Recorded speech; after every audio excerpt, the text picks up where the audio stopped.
Good morning. I had a really sleepless night last night, and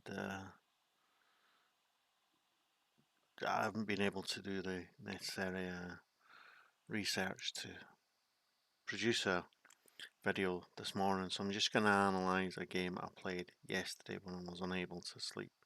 Sometimes when I'm unable to sleep, a decent game happens. This is a decent game that happened during my sleepless night.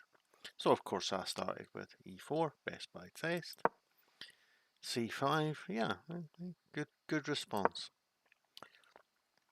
Knight F3.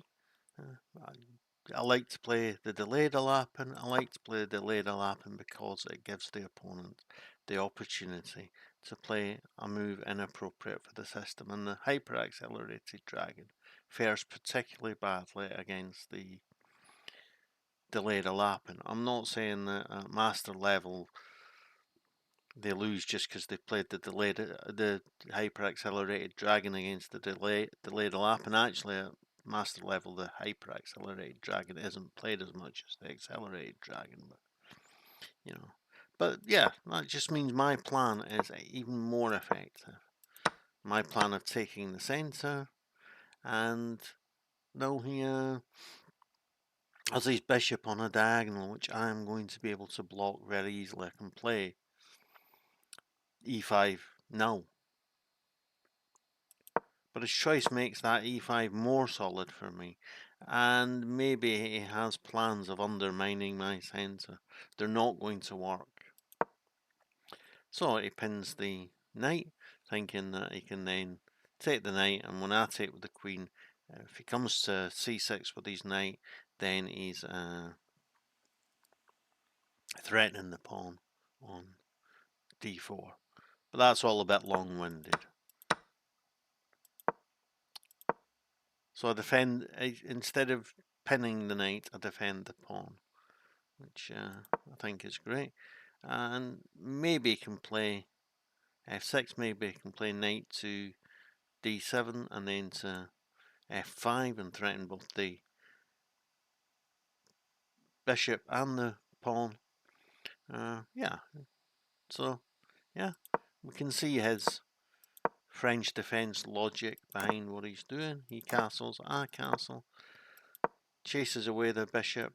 I'm happy for it to be chased twice. The bishop ends up on a good square, and he doesn't have now the possibility of playing queen to b6 and threatening both the d4 pawn and the b2 pawn. I did have an answer for that had he played that, but he's just taken away that possibility from himself, so I'm very happy. Yeah, now he's threatening to take the bishop or the pawn. Well, I can defend the pawn, I can take the bishop, take the knight. I actually defended the pawn. You see the evaluation, which will now turn off. Then it probably would have been better to take the knight, which had been my initial idea. But I defend the pawn, and he takes the bishop. And I had a hard time weighing up, should I play with the pawn and have this strange but fairly solid centre. But then when he plays f6, my queen's immediately at risk, or should I have the less solid centre, take with the queen, and go maybe towards an opposite coloured bishop's endgame, which could be a bit drawish. So, but I take with the queen, and then, and I'm not sure why he played rook to e8. Yeah, I probably would have, had I been him, I would have gone immediately for f6. But yeah, he goes for f6 now, and I'm gonna maintain, come what may. I am going to maintain a pawn chain in the middle. And as I've talked recently about the pawn chain, it blocks the center, which will allow me to get an attack. And you see, if he takes the pawn now and I take with the f pawn, you can see how that pawn chain makes it harder for him to swap pieces from one side of the board to the other, where it's not so difficult for me. So I should get better attacking chances from it. And he takes an attack.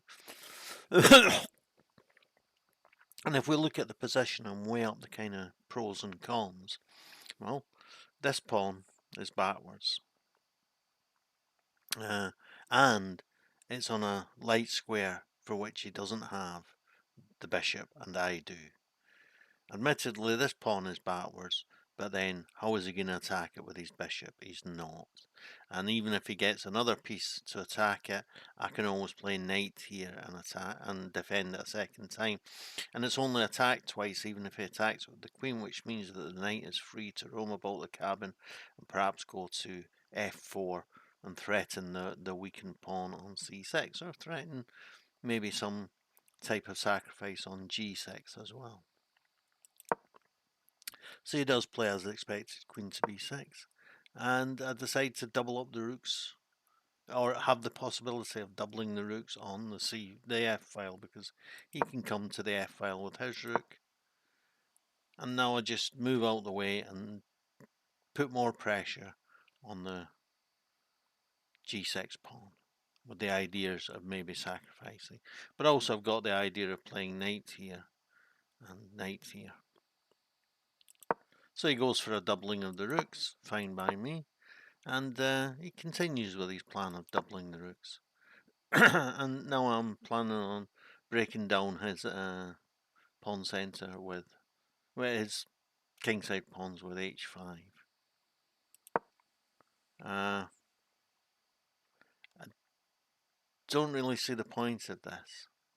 Right, which was dumb. I didn't see the point of it, because now he has, of course, a great move. He can, yeah. So I play the rook, thinking, great, now I can swap off the rooks and get the pawn and play to f4 again and have that. But of course it doesn't work, because my queen is now undefended, and this allows him to win a pawn. And really, at this point in the game, I'll just turn the evaluation on, but at this point in the game, my position is collapsing. Yeah. Oh dear. I'm in real trouble. All my pawns are, apart from, their only connected pawns are these two, and they're not doing much. And I'm really in trouble here. But I fight. I don't give up, because I'm in trouble. So I attack the knight whilst I can. And he comes to c4 and attacks the queen and the pawn and the pawn. I can defend both pawns by playing queen to c1, but I don't defend both pawns with the queen. I defend this one just with the knight, but then he doubles up with the rook on it, and so now I've got a knight against the bishop, so it isn't as bad as it might have been. I also, of course, to take with this d pawn, because otherwise he's going to be, his queen is, if he takes with the b pawn, his queen's undefended. So he takes, and I play here to threaten the d pawn. I'm still in trouble, but I'm fighting. Yeah, rook to f5, maybe to think about playing rook here. Seems like a good idea. So luckily the pawn stops him from being able to play rook to g5 and pinning my queen to my king. But also, I'm now threatening a check on a8, and this might well prove very useful. So he's looking to pick up another pawn by playing bishop. Now he's looking to overwhelm the d pawn, and when he gets that done, I'm in big trouble. So I move the king. Things just about are holding together, and indeed exactly as he had planned. He moves to overwhelm the pawn. And now, if he goes in for all swaps on d4, then the pawn on e6 is hanging. So if he takes with the bishop, I take with the rook. He takes with the rook, I take with the rook. You know, it's yeah. I'm going to. I've got more attack. I've got one, 2, 3 attackers, and he's got 1, 2, 3 attackers. 3. So whoever goes first will lose there. So he decides that it would be a better plan to put the bishop on g7 and attack the pawn from there. Then he can bring another attacker to the party by playing pawn to e5, which is completely correct. So I have to move something, and I don't want to move any piece because otherwise I'll be losing. Yeah. And yeah, I didn't understand really why he played queen there, because he's just taken away from himself a possible retreat, and he's more or less forcing the swapping off to occur here, because I threaten the rook. And even although, you know, you might think, okay, well, if he plays a rook here and I take, he takes and he gets check. More importantly, before I take, I can play check here, and then play rook here, and then have an attack against him. So I think he realizes that, and he takes. But he takes with the bishop, and now, alright, I am 3 pawns down. But I've got a bishop against the knight, and a bishop and queen work particularly well. And my opponent was getting really short of time here. I think 59 seconds, as you see. I think more or less he either went short of time or run out of time or got checkmated at the same time. So yeah, the evaluation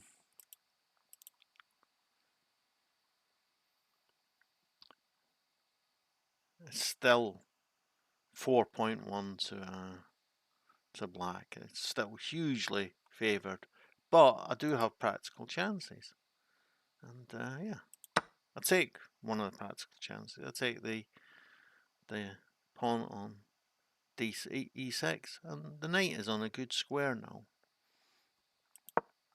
and he tries to force off the queens, and this is a big mistake, as we can see the evaluation. Suddenly plus 2.4 for white. Why? Because he doesn't have a good way of avoiding the checks, actually. So I play check, and yeah, he is in real trouble here. So he plays the king, and this gives me 2 possible checks: knight here or knight here. I like knight here because it gives me the possibility of following up with a check on f6, maybe. It's c6 and a fork on the queen, but he makes it a little bit easier than this. He's got 30 seconds again. That was the wrong move. I should have played the other check, but, you know, he's 30 seconds again. Is he going to find the right move? No, he's not. So that's a disaster, because now when I check him on b2, on b7, then he's got the choice of going to g7 and I check him again, and then get mate on f8, or he can go to f6, or if he goes to f6, I check on f7 as mate, and if he goes to h6, which is what he does, then of course I've got a fork, and yeah, the rest is just a clean-up operation. But he goes into a checkmate, moving really quickly. You see, he's got 24 seconds again. So I was really lucky. I said so to my opponent, who congratulated me on playing well. Yeah, I didn't play well. I fought hard with a tooth and nail, and What do we learn from this? Well, we learn two things.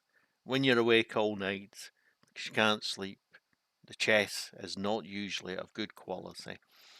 And the other, possibly more important thing is that, yeah, you can be in a really bad position, you can be completely beaten, but as long as you've still got some tactical possibilities are open for you, then keep fighting. Don't give up. Don't give up. My opponent was always short of time throughout the game because he didn't really. He took so long in the opening. He wasn't expecting my delay to lap in, and it gave him real problems. Yeah, then he came up with the brilliant knight takes e5, which gave him a completely winning position. But I think if we go back to that move, it was knight takes e5. It was a brilliant move.